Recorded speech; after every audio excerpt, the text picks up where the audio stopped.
Good morning. Today is 6 May, the year 2008. I'm Dr. Dave Thompson, a volunteer at the Palm Springs Air Museum here in California. Part of our mission is to record and preserve the history of our country's military conflicts, especially World War II. As part of the Veterans History Project of the Library of Congress in Washington, D.C., we conduct interviews of veterans and civilians who participated in those conflicts. Today, I'm here at the museum along with fellow volunteer Bob Andrade and special guest Mark Zeitris. And today we have the honor and the privilege of interviewing Marion Victor Schaefer. Mrs. Schaefer was a young lady interned by the Japanese in Shanghai, China during World War II. So we're going to talk to her about that and a lot of other things. Marion, so nice to have you here. Pleasure. All right, thank you. So we'll just Yes. sit this over here for right now. I'll just put it in. Yeah. Okay, so anytime That's you want to go right ahead. Now, first of all, would you repeat and spell your full name for me, please? My name is Marion Schaefer. Marion, M-A-R-I-O-N. Schaefer, S-C-H-A-E-F-E-R. And your maiden name was? Marion Victor, V-I-C-T-O-R. Okay, and when and where were you born? I was born in Berlin, Germany. And what year was that and the date? December 30th, 1923. 1923. And what was your father's name? My father's name was Julius Victor. And what did he do? He was the general merchandiser for a department store in Berlin. Do you remember the name of the store? KaDeWe. Oh, how do you spell that? K-A-W-E-D-A. Is it still there? I think it is. Yes.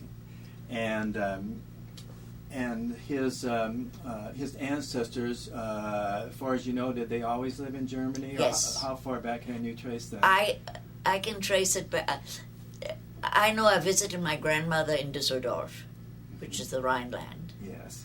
Okay. And I think my father was born in Cologne.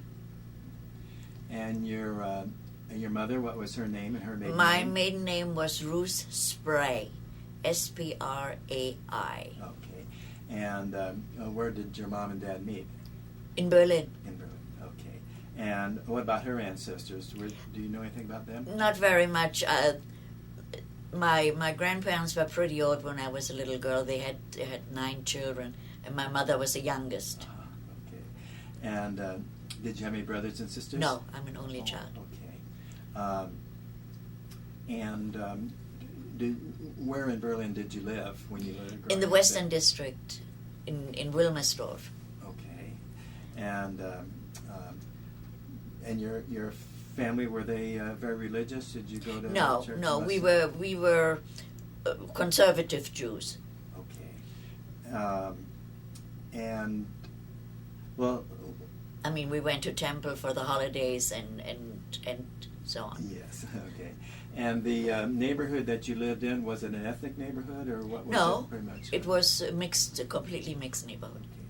Now, early on, when you were little, in the 20s, was there much tension between the Jewish people and the other people? Not that I noticed. I mean, I went to kindergarten, to the Missouri kindergarten, and we were.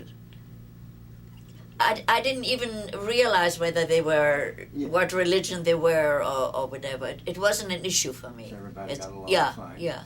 I know they talk about the Hitler Youth and, well, the Pope, I think, but it was kind of, as I understand, it was almost like the YMCA. It was just something that. Well, I wish it would have been like a YMCA, but children were really forced to join the Hitler Youth. Right. Now, did you? No, you no. didn't have to. I wouldn't even been accept. I mean, it was a completely Nazi institution. Okay. And where did you go to? Well, what did you do when you were growing up for fun? What did your kids do? Well, we played and we went to the park. I had a nanny, and we did what every child in the upper middle class, let's say, did. And did you have other relatives in Berlin? Oh yes. So, yeah. Oh yes. My mother's 2 sisters lived in Berlin and had children, and we were cousins and we got together. Did you have any odd jobs when you were growing up there No. in Berlin? Did anything? No. Yeah. And where did you go to your upper? How is the school system there? Well, we had elementary school, mostly public. I mean, there were some private schools, of course. And I started out with the public school, Yeah. and then I was called a Jew girl, and my father put me in a private Jewish school, but that didn't last long, and then he sent me to. He had some connections with England, and I was sent to boarding school in England. And what year was that? That was 1936. Okay, so at the end of 1936. Things were getting pretty Yeah. rough by that time. Yeah. And As I said, my father was pretty well known, and so our house was watched, and so on and so forth.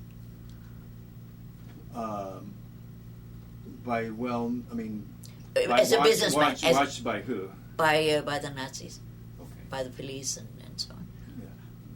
So that he wouldn't flee the country or something like that. Oh, I see. So okay. And but was he treated better than the average Jewish person? He had to report to the police station every morning. And Did- unfortunately, while I was visiting during a holiday from school, my father committed suicide. He just broke, he couldn't take it anymore. He was not in a concentration camp, but he had to report to the police every morning. Do you think that they were trying to get him to report other Jewish people or something? They were trying to report after the Nazis, my father was discharged from his job and started a new business, unfortunately, instead of leaving the country, and had a partner who fled, and they were trying to, trying to get the partner's money, and so on. But Okay, so that, what do they call it, the night where they went around and broke all the... Crystal Night. Crystal Night. What year was that? That was 1938, November 1938. Oh, that was, okay, I was thinking, all right. But when did you notice, or when did your family notice that the Nazis were Well, going right bad? after my father committed suicide. I mean, my mother had to her money was confiscated at the bank. No, I mean, yeah, I know, but when did they start putting pressure on your father? When did he get? When did things start getting bad? I mean, not throwing in concentration camps, but I mean, where you could. Well, they started concentration camps already in 36, 37. Yeah, so that's about the time that you left, or Well, I went to school. I was sent to school in September 36. Now you said it was because the other kids were. Yeah, all of a sudden. It wasn't so much that your parents wanted to get you out of there because the Nazis might do terrible things. Well, you see, children can be cruel. I know. We know. Right? Yeah.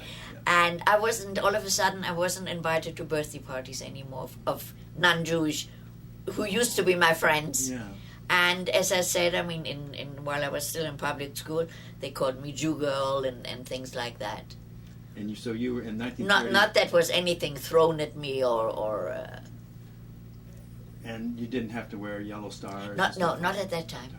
And so, how old were you when you went to England to boarding school? In 1936. 1936, I was 12.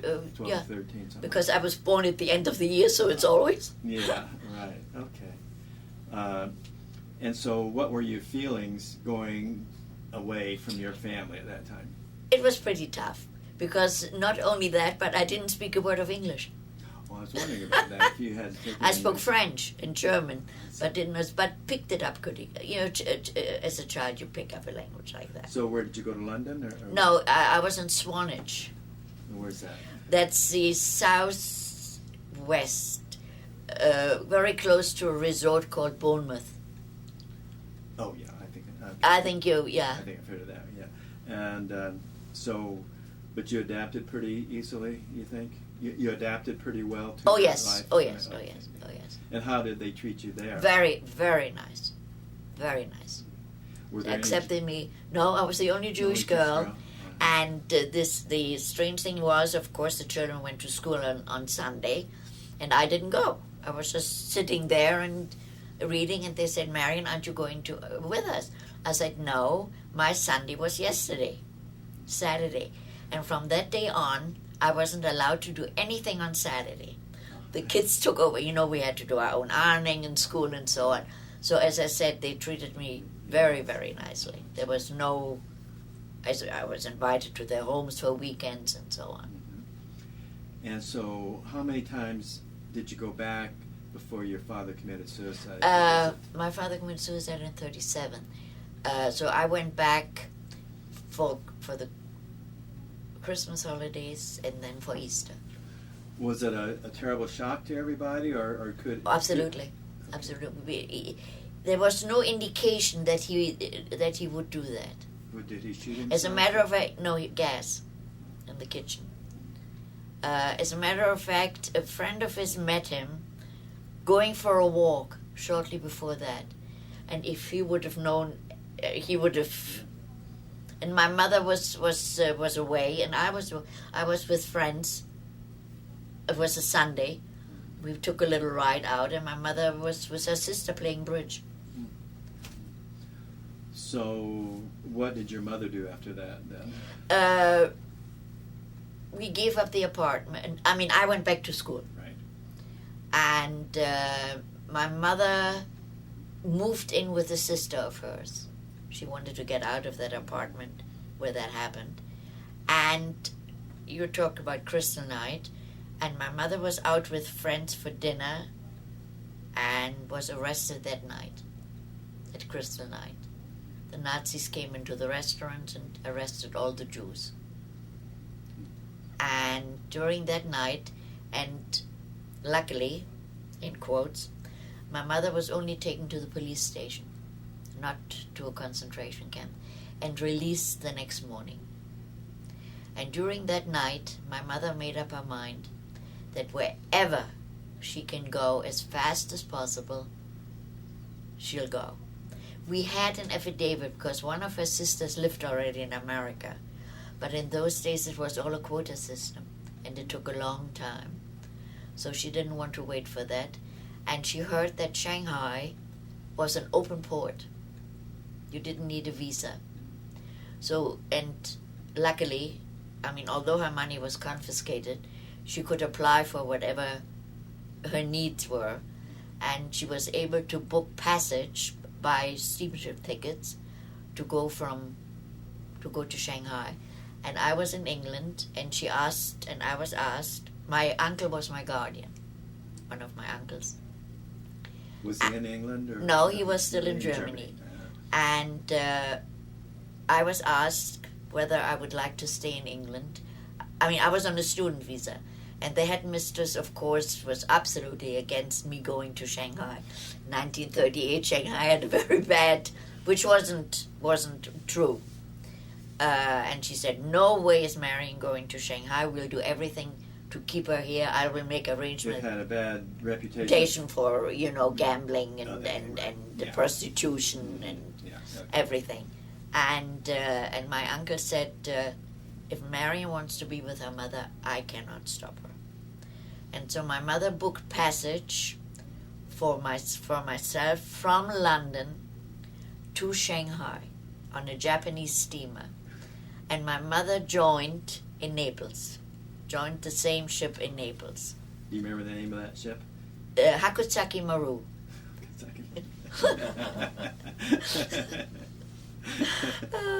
Hakusaki Maru. And that's when we arrived. Of course, my mother had to leave all her money behind, but she was lucky to smuggle out a little jewelry. There were a lot of Japanese people on the ship? No, the crew. How did they treat you? Very, very nice. As a matter of fact, which was very, very unusual, you could put board money, money that you could spend on board. I remember it was $150. Sometimes you remember things that are $150. So with other words, when I boarded the ship, the purser said to me, there's some money for you. I didn't have a penny in my pocket. There's some money for you, $150, and you don't have to spend it on the ship. Which was very... And so and he gave me also my mother's money. So at least we had that $300 when we arrived in Shanghai. Okay, I want to back up a little bit. Of course. We'll pick that up because I kind of want to wrap the Oh, German. of course. I wanted to ask, did any of your relatives, did they fight in World War I? Do you recall? My father. Oh, he did. My father fought in World War I. I don't know about my others. But do you know what he did or where he was, or just that he was in the army? I Yeah. assume. Yeah. Then the next thing is, did any of your relatives get out of Germany? Well, as I said, one of my mother's sisters, with her children, lived in New York. They left in 1935. Okay.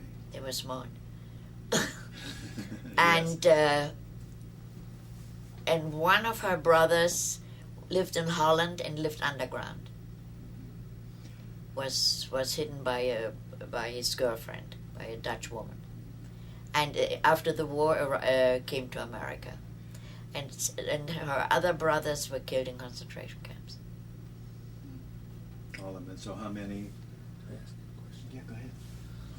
Do you think that if you would have left Germany any later than your mother decided to go, that you would have got out? Probably not. We probably would have ended up in a concentration camp. Did the people on the steamer and the people in Shanghai know that you were fleeing Germany for that reason, or? In Naples, when my mother boarded the ship, there were, I don't know the exact number, but a large group of people that were released from the concentration camp. You see, there was a time when you showed that you had a ticket or a visa to go. That I'm talking 39, beginning of 39. They were released from concentration camp. So those people arrived in Naples with their bare clothing on, nothing else. They were released and taken and were able. Because I remember we got some clothing together for them and so on. So they had some change of clothes. There was a ship. I think it was called. Was it the Zamzam? It was a ship that couldn't find a port. It was the St. Louis. The St. Louis. Oh, that was it. Friends of mine were on that. Oh, they were. They were supposed to go to Cuba, and the consulate in wherever they were issued them wrong visas. They were not allowed to land in Cuba. And they had to return, and President Roosevelt didn't let them land in America, so they went back. And friends of mine were on that ship, and fortunately they went back. They were from Hamburg. Fortunately, they still had some money left there, or some people gave them money, and they ended up in Shanghai. Oh, they did? Yeah. Oh, okay. Okay, so now you're... What, about 15, I guess? No? You were Yeah, I'm 15. Yeah, I guess so, when you get to Shanghai. But, yeah, I was going on to 16, yeah. So that was in 1939? That was in 1939. Okay. And so... March 39, yeah. And where did you stay? Did they have a... Well, there was of course, there was a committee that greeted us and so on and so forth and placed us in different homes. And my mother, we had some friends there already that came, that my mother's friends, and they had reserved a furnished room for her, and I was placed as a nanny in a British family. He was the general manager of the Shanghai Telephone Company, and there were 2 little girls there, and I have to say they treated me very nicely. They did not take any advantage, didn't treat me like a servant or something. And by this time you spoke English pretty well? Oh, I came from England. I lived there 3 years. Oh, okay. At that time, I spoke with an English accent. Yeah. I'll tell you what, this might be a good time. I'm going to give you this. I'm going to go to the map over here. Okay. And I want you to show us where Shanghai is on that map.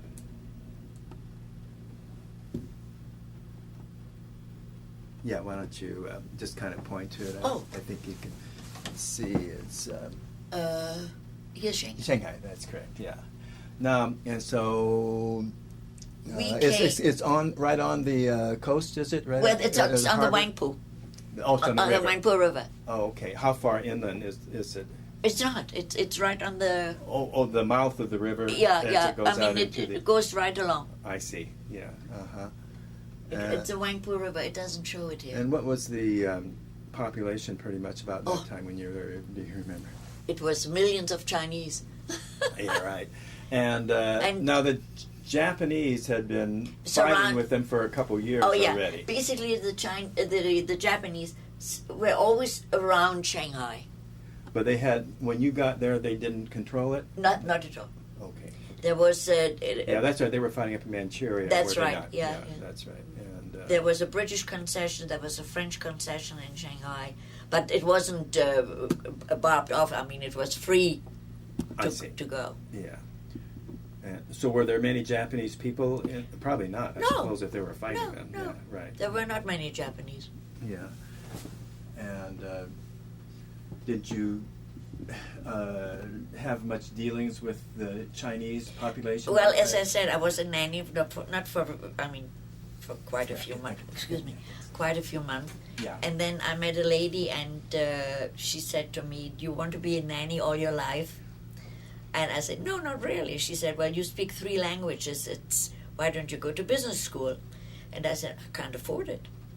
So she said, "All right." She used to be secretary. I don't know if the name Sir Victor Sassoon means anything to you. He was Seems one like of the I've big heard that, one of the richest. Owned a lot of property in China and Shanghai and so on, and she used to be his secretary. And she said, "All right, I'm going to teach you shorthand and typing," which she did.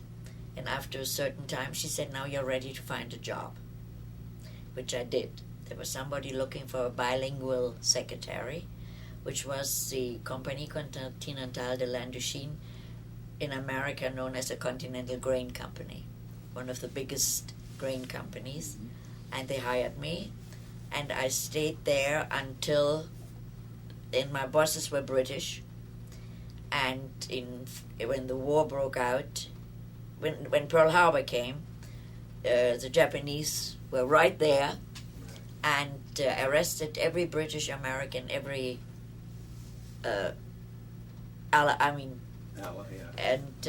and so on. The office was closed, and a Swiss company became the umbrella company of all the grain. There were quite a lot of grain companies, big grain companies in Shanghai, and I was hired by the Swiss company also.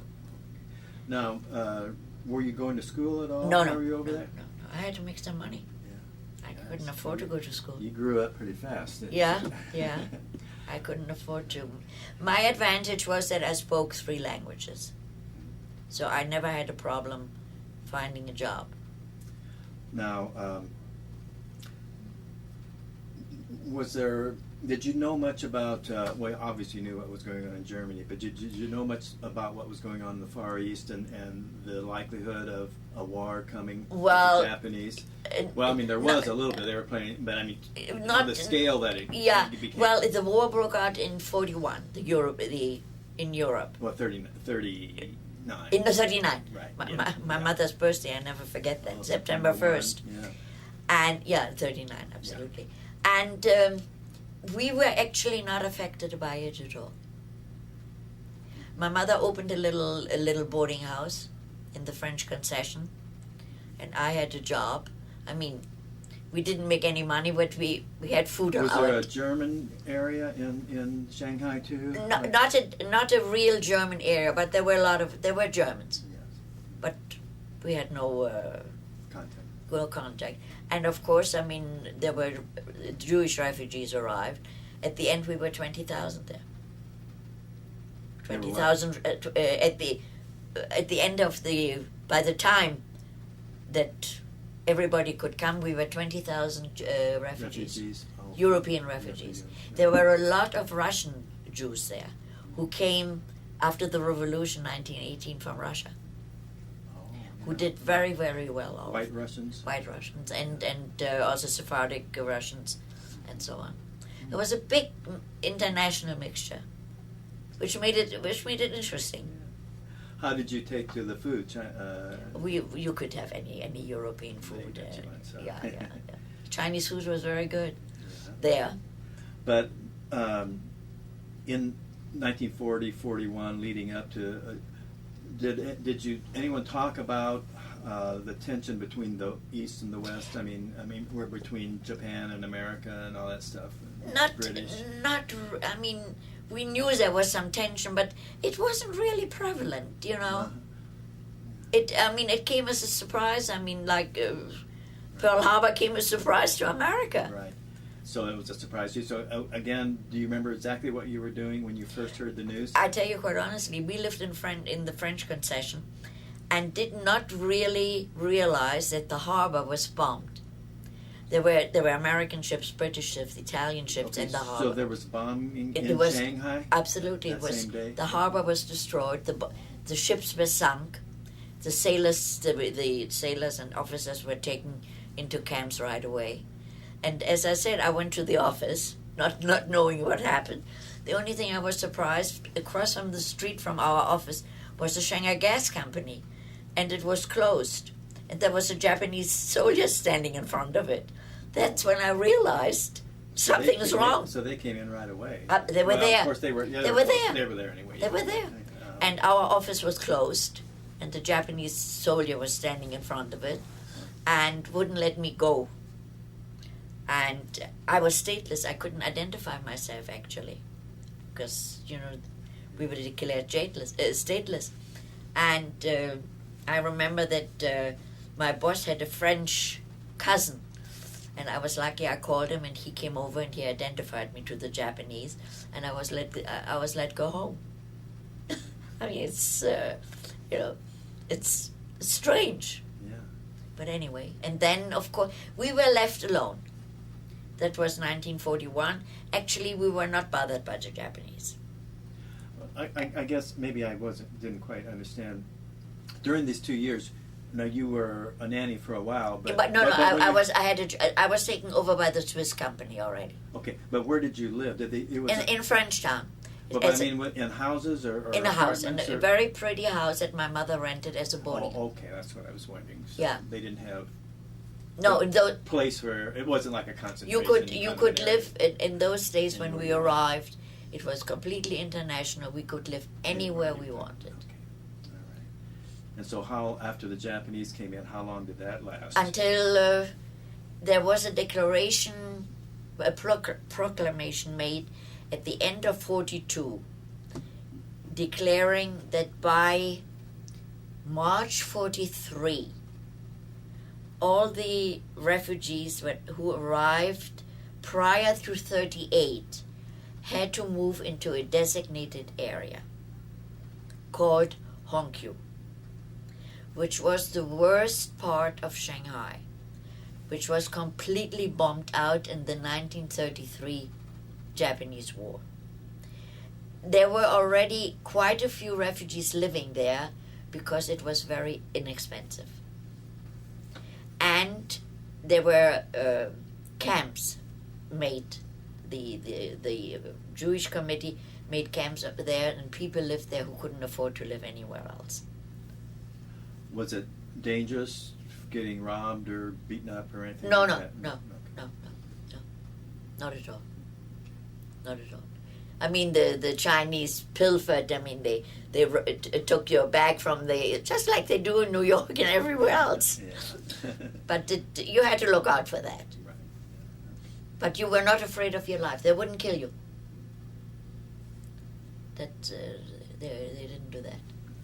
And then, of course, the Japanese treated the Chinese very badly.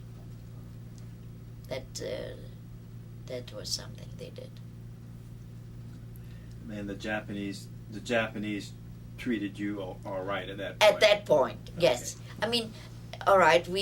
As I said, I mean, we had a pretty house in the French concession, a boarding house, and one day a Japanese just walked in and said, "This is my house now, and you're going to move where I used to. That was in Hongqiu, and I don't want to describe the condition of it." Did he speak English? Did he speak to you in English? Japanese? Yeah, in not fluent, but right. And we tried to say no, but so we moved there, and it was So you worked. How far was the grain factory or grain place that you worked at? It was an office. That was right in downtown. So how did you get back and forth? By bus and streetcar. How long would it usually take you? Oh, it took quite a while. Took quite. I mean, I would say half an hour. Were any of the Allies bombing Shanghai or anything like that around this time? Towards the end of the war, I mean, we lived in Hongqiu, and we had to apply for passes to get out. And there was a Japanese man, Yehai. He called himself the King of the Jews. And if you went up to apply for a pass, either he slapped you, and he mistreated the people that came up. Or if you went there the next day, he said, "Why didn't you come any sooner? You know I would have given you a pass." He was, completely... So when we saw him walking on the street, we were hiding. We just didn't know how he would react if he met any of us.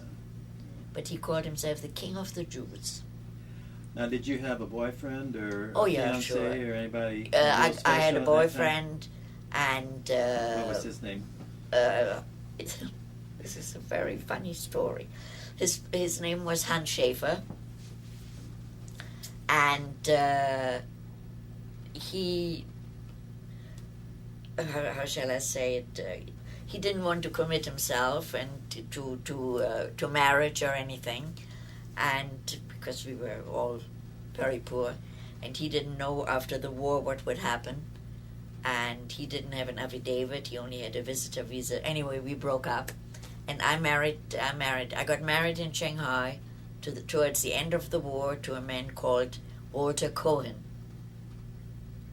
and he was an expert in his field of hog bristles and human hair, which was one of the main export articles in China. That's how he got in contact with the Flying Tigers. Oh, yes. Because they wanted, up in the northern part of China, was very prevalent in hog hair and pigs and so on and so forth. So, just... I'm talking after the war now. Clarify, this was like 1946 or that something. was 1946. Yeah, the war ended in 45. And and then the Americans came. Airline or whatever it was, yeah. China Air Transport, I think. Yeah, CAT, China Air Right. Transport. Yeah. And then the Americans came in 45. And before that, we were bombed by the Americans. That's what I was wondering. By the midnight, the bombs came. We knew. And unfortunately, one landed right on a camp, and 36 refugees got killed. Oh, look, that was war. There was a radio station very close by, and they wanted to bomb that. And now, during the war, did you have much... did you know what was going on with the battles and all this kind of stuff? Or did the Japanese... of course, I mean, we listened to the radio station underground. Because we were not allowed to. Right. But we knew. We knew what was going on. Yeah, of course, they were all winning. Yeah. The Japanese were always winning. Now, the Schaefer boy, I think he probably comes into the story later on, perhaps. I got married, yeah. Well, okay, we'll pick that up. But what was he doing? Was he working also, or what? He was also living in the ghetto. Yeah. And, yes, because he was in contact with, as I said, he was very well known, and he could, how shall I say, work a little with the Chinese. The Chinese in that line supported him and traded. Okay, what kind of... Bristol hair... this is a Schaefer? Yeah. It's in the Bristol hair. Oh. Yeah, he was an expert in... He was 20 years older than I was, and he was already... Okay, wait. Who, Cohen or... Cohen. You're talking, no, I'm John talking Schaefer. He had a pass, and he was working for a Russian man who was in pharmaceuticals. Oh, okay. All right. Yeah. And so then Mr. Cohen was 20 years older than you, Yeah. and he was one within the... Yeah. And they made hairbrushes and Yeah. stuff, all that stuff? Yeah. Yeah, okay. the Chinese toothbrushes and so on. Oh, yeah. And so, when did you get married then? I got married in 45, July 45, and the Pacific War ended in August Right. 45. And do you remember when you first heard about the atomic bomb being dropped? Oh, we heard about it, yes, of course. Yeah. And so when the Japanese surrendered, what did they do? I mean, as far as you can, what was that like? Well, as I said, I mean, when the war officially ended, there was a declaration that the Japanese were still in charge until the Americans landed, because there would have been chaos. Right. And I have to say the Japanese did not go wild or anything. And then as soon as the Americans came, they were all deported. Together with the Germans. All the Germans had to leave also. Oh, they did. Yeah. Even if they, I mean, of course there was a Nazi group in Shanghai. I mean, Yeah. they called themselves, I forgot what they called themselves. But I have to say they did not bother us, let's put it that way. Yeah. And when the Americans came in, how did they? Oh, of course there was joy and so on. And they established PXs and so on. Now, when you say that ghetto, that place that you say that was pretty poor, was it all Jewish people living in there? No, or it's also Chinese. a lot of Chinese. Too? Yeah, also Chinese. Okay. And I have to say, I mean, we built it up. Oh, so right. We had little cafes, we had little stores, and so on. Yeah. It was somehow alive. And Mr. Cohen, did he live in the ghetto too? Yes, yes, So yes. you all did. Yeah. Yes. Okay. And so then after the war, did you have to stay there in the ghetto? We could move anywhere we wanted again. And what did you do? We moved into there was an apartment building in that district, and we moved into one of the apartments, which was very nice. And actually, we had decided to stay in Shanghai because of my husband being an expert and being contacted also by American companies that wanted to do business with him. And then the communists moved in. Oh, yeah. And we couldn't get out at that time. So, we had to, there was no more business, everything was closed. Was there much fighting between the nationals? and the Yes, there was people some right around fighting, your there was area? some shooting and fighting, but not to, and then the communists moved in, and everything stopped, no business, no nothing, and quite a few Chinese were killed because they were Chiang Kai-shek. Right, nationalists. And then we were evacuated by an American ship, by the General Gordon. But all the whites had to leave. The communists made it clear all foreigners had to leave. And so there was an American troop ship, the General Gordon came, and everybody that had a visa or anything, and we got a visa in the meantime to come to America, everybody had to leave. It was I was sleeping with 400 people down in the hold, a real evacuation ship. Yeah. And we arrived in America, What year was that? 1949. So we landed in San Francisco. That was the first time you'd been to the United States? That was the first time I've been to the United States. And so where did you go from there? To New York. We lived in New York. Now, you say you had relatives in New York? Yes, relatives in New York. My mother's sister was there. Did you get in contact with them? Yeah, vaguely. And what about your husband? Did he have friends No, around he him? didn't have. He had very good business connections. Had he been to the United States No, prior? no, Never went yet? no, also not. So was But we made a lot of friends, and of course we met people again that I went to school with in Berlin, and he met old business friends and people he grew up with in Hamburg, and so on. Was he still with the same company? And they wanted him to return to Hamburg. They wanted to give him the company back, but we refused. But we lived, and then we had good business contacts, and the company that he worked for in New York opened offices in Europe. So basically, we lived half a year in Europe and half a year in America. What was the name of that company? Manfred Lehmann and Company. It was Doing what did they do? the same thing. Same thing with Yeah, the import hairbrushes export. and- Yeah, import export. Yeah. Okay. And then my husband died of a heart attack. What year did He died in 1966. And did you have any children? No. Okay. No. And did you work yourself? Did you also No, work? not at that time. But after my husband passed away, I moved to Los Angeles. At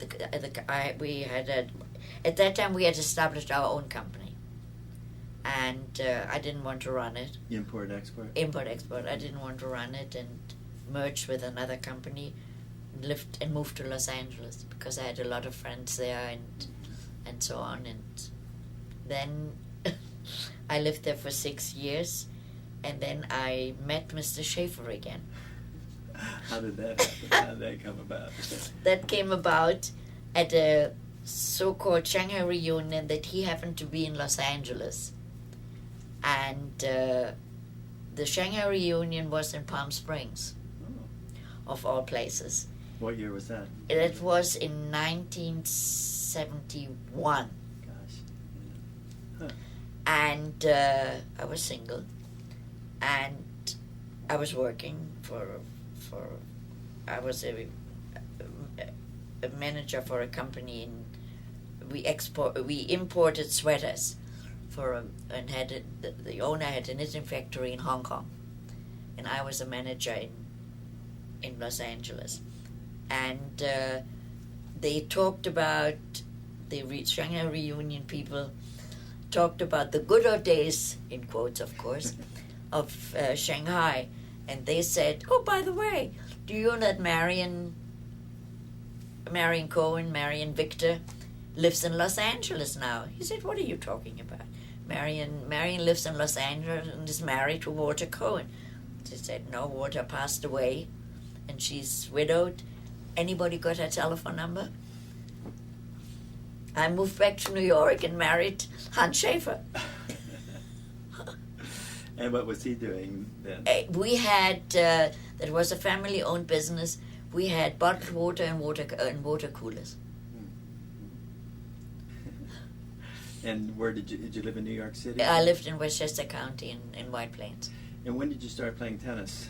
I started playing tennis when I married Hans Schaefer, because otherwise I would have been a tennis, sitting at home and twiddling my thumbs, because he was a very, very good tennis player and played tennis. That's when I had to start. I played a little tennis in England in boarding school, but nothing to even talk about. Yes. Oh. So that's when I had to take it up again. Yeah. And so, did you and he have children? He had children from his first marriage, yes. And are you still in contact? Oh, yes, we are very, very close. How many did he have, and what are their names? Their names are Linda. Linda is married. It's Linda Dunn, and George Schaefer. George lives in Boston, is a lawyer, and Linda lives in Connecticut, and has two sons. Yeah, and so does George. Oh, so they got four grandchildren, all boys. Do you get to see them very much? I get to see them. I fly to New York and then, of course, go up to Boston, or they come here. But it's difficult, of course, when you have children, you know. Yes. But we are in close contact. Yeah. In addition to playing tennis, what other activities did you enjoy doing? I'm a volunteer. I'm volunteering. I was a volunteer at the museum, Palm Springs Museum, Jewish Family Service. I've been on the board there for many, many years. And then I'm very much involved with Opera Showcase. Oh, okay. Right. We support young singers. Ah. And have events twice a year and bring the singers here. Oh, really? And we are connected with the Met in New York. The winners of our competitions are in the competition at the Met, at the finals at the Met. My goodness, yeah. Where do you have the activities here? Yeah. It all depends. I mean, we have find a place for it. yeah. Can the public come to Oh, hear them? you invite. I've got your address. You're going to be. Okay. That would be really neat. Were you involved in volunteering stuff back in New York when you lived there too? I was very much? working at the White Plains Hospital as a volunteer. Oh, you were. Yeah. And I was always doing something. And Mr. Schaefer, is he still alive? No, he passed away. What year did He passed away in '91 already. When did you first start coming to Palm Springs? I came to Palm Springs on weekends when I lived in Los Angeles. Oh, okay. And then when I got married, and we bought our first condominium in 1975 in Palm Springs, but still lived in New York. Where was that? On Palo Fierro in Palm Springs. Mm-hmm. Okay. And then when my husband retired in '85, we bought a house on Camino Real. Anyway, over On the country. yeah, now it's called the Palm Springs National. Yeah, I guess they changed so. the I name. had just heard that. Yeah. That didn't make sense. To I me. don't know. understand And that. I think they don't know themselves why they did it. I mean, that was just a landmark, you know. Yeah. In fact, I came here in 1970, and during the summer, and we rented a house on Avenida Granada.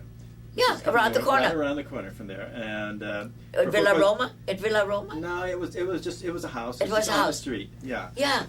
And it was. I mean, it wasn't cheap, but it was during the summertime, and just for like 3-4 months, you know. So we got it. You know, it wasn't that bad. There's some nice houses there. Really nice. Between Camino Real and Palo Fierro. Yeah. There's some nice houses Yeah, there. it's right on the golf course, you know, and so. Yeah, it was yeah. Nice, yeah. There are only three or four houses there. Yeah. 2 of them are for sale. Oh, really? So where do you live now? I still live on Camino Oh, Real. you do? Oh, Yeah. okay, yeah. And so you belong to the tennis club? Yeah. When did you join that? When In you 1975. Oh, 75. Excuse me. Well, you've seen a lot of changes here in Palm Springs, have you not? Yeah. Yeah. So, did your family get to come out here much to visit with you? They come out, but not as much as I would like them to. Yeah. I mean, they're all working and. And have you been back to Germany? Yes, I was back in Germany. They invited all the original residents when you were over 65, and they invited us, and I have to say they treated us royally. But I for a week, I just couldn't. Did you know a lady named Rose Beale? Yes. You know Rose? Yeah, I think she was with us. She may very well, because she's gone back there. I think she was. I think she she was from died. Frankfurt. No, she moved. I don't think so. She was our next door neighbors, but she moved away 2 or 3 years ago to be with her grandfather. I know. I remember her. Yeah, absolutely. Just a nice lady. See, I think Frankfurt is where she kind of grew I up. and think stuff. you're right. Yeah. Yeah. Oh yes. In fact, I interviewed her. A here friend before of she mine went was away. friendly with her. How did I? Ruth Beale. I think she was. Rose. Oh, Rose. Yeah. I think she was also on Jewish Family Service. Probably was. On She the did- board. She did a lot of stuff. Yeah. That's where I met her. You probably. Yeah. Yeah. She was really nice. Yeah. Very nice lady. Yeah. Okay. And so, how often do you play tennis these days? 5 days a week. And how old are you now? Oh, don't. I'm 84. Wow, that's amazing. That's wonderful. Yeah. Keep you going, Yeah. Keep well, going. You Mark, have to keep busy. I think we're probably about ready to wrap it up. Mark, you got anything you want to inquire about? You were asking about, I mean, you were describing when you went back to Germany for that week. How'd that make you feel? 'Cause Bad. I really didn't enjoy. I mean, I really couldn't remember very much. I mean, I was 12 years old when I left. All right, I went back again to visit, and as I said, they treated us royally, and they tried to tell us it will never happen again, and and they made excuses. And I remember very well, we were there when it happened to be Hitler's birthday, or April. And in that evening, we were invited to go to the opera. And there were demonstrations, pro, con. Yeah. And the next day we had a meeting. I just wanted to tell you how I felt. The next day we had a meeting with a group of people from the Bürgermeister and so on and so forth. And there was a gentleman sitting next to me, and we were telling him that we saw those demonstrations, pro and con and so on. So he said to me, you can rest assured that all the Jewish facilities were well guarded during that time. So I turned to him and I said, so with other words, if you had to guard them, nothing has changed. And he really didn't know what to answer me. And I questioned them, and sometimes I'm sure I've made them quite uncomfortable sometimes. And the only thing that I remember, we were staying in a beautiful hotel. And as I said, I had a junior suite and everything. But one day I had said, I remember that we didn't, after my mother moved, we didn't live very far from there. So I said, I'm going to take a walk, and it was a main drag there on the Kurfürstendamm. And I found the house where we lived. And I stood in front, I never cried before. And I stood in front of that house and started crying bitterly. And I'm quite sure everybody that passed me saw there's a nut standing there crying, looking at a building and crying. But I thought to myself, why couldn't my parents have lived out their life like the people who live in that house now? And that was the only time that I really, I didn't cry in Shanghai when I was poor. There were nights when I went to bed hungry. But there was one advantage, I was young. When you're young, tomorrow is another day. I meant to ask you, your mother Came to America. She came to America with you? With no, you not with us. No. My mother remarried She in Shanghai Oh.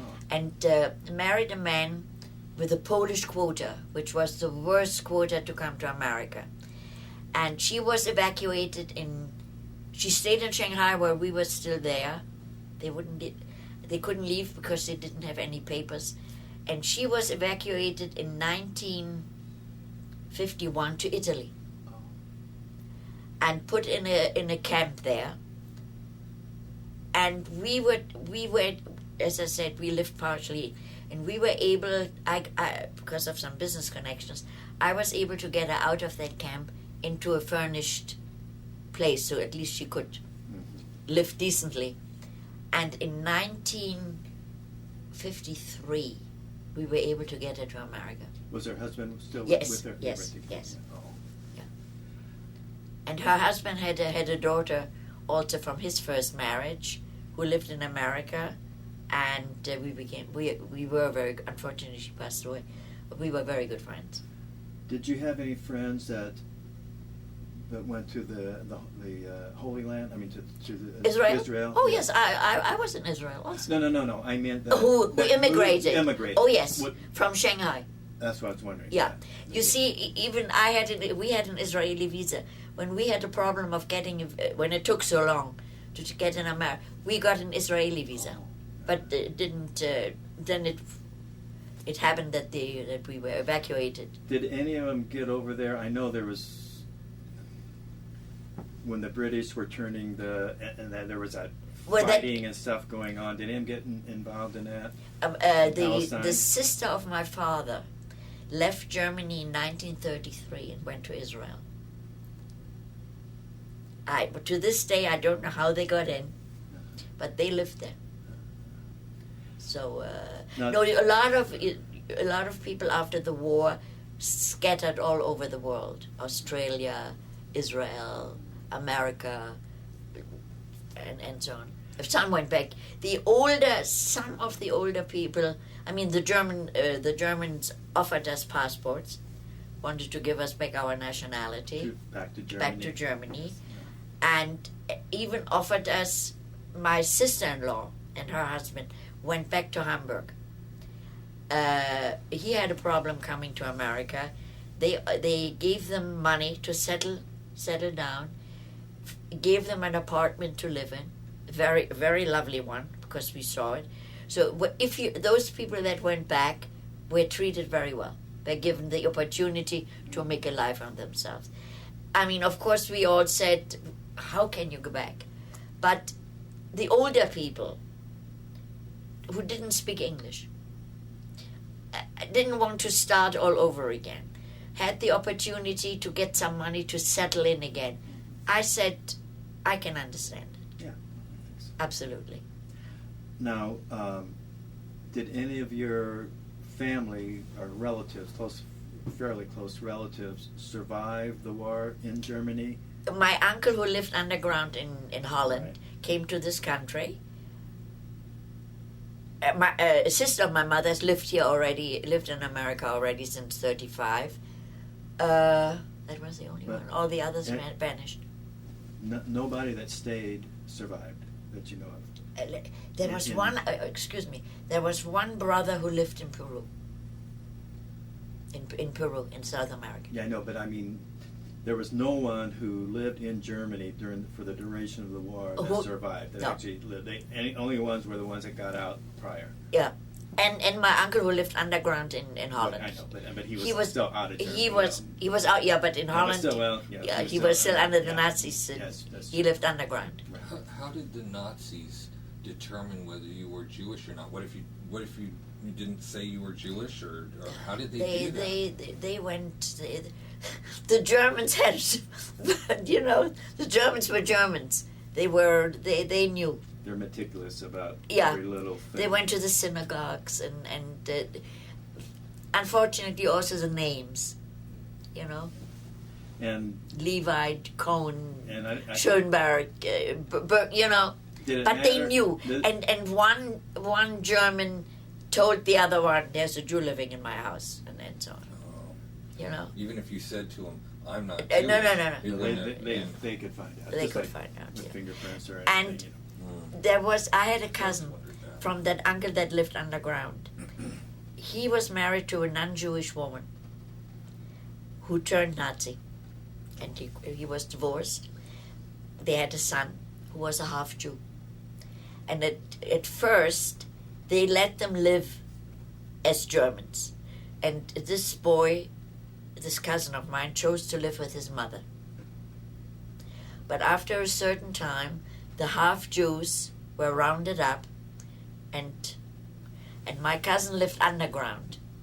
He escaped and lived underground with 10 others, non-Jewish, half-Jewish, girls and boys, and they were found out, and there were 12 of them, because there were 12 of them, and 10 of them were shot on the spot. My cousin, who was a very, very handsome, who is a very, very handsome was at that time a young man. They put him in a German uniform, they declared him German, sent him to the Russian front. Was captured by the Russians, returned back to Germany with the Russians. I saw him in Berlin. He lived in Berlin. When I was in Berlin, I met him. I mean, he's Jewish. I mean, he turned Jewish again, Yes. and so on and so forth. Isn't that something? That is amazing. Yeah. That's Yeah. Amazing story. It is. As a matter of fact, he came to America to visit his father. Oh, darn. Yeah. Okay, we got a couple more minutes.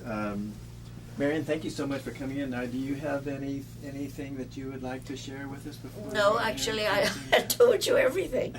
I told you Wow. everything. It's so great that you. I mean, I'm very humble. I have to say that, and I'm very grateful that I could live the life that I'm living now, and I really don't look back. Only when I'm asked like that, Yes. I basically try to avoid. I was at a party and somebody introduced me to somebody, and they said Marion was born in Germany and the refugee and so on, and this lady said, yeah, during the war she lived in Shanghai. So I tried to avoid going back, but the man wanted to, of course he was curious, and the funny thing is he asked me a question, do you know a man by the name of so and so? I said, yeah, he happens to be my brother-in-law. for my stepsister, Uh-huh. the husband. So it's a small world. It's a small world. Yeah. Well, Marion, thanks again for Thank you sharing very with much. us. Okay, dear. Thank you very much. It was a pleasure. All right. That was great. I thank you very much for Well, sharing that. as I said, I mean, I'm grateful. I'm grateful that I was not in the concentration camp. And I always say, if people say something about the Chinese, I said, in comparison, we lived in a paradise. Because we weren't afraid to be shot. We didn't know that we were supposed to be. But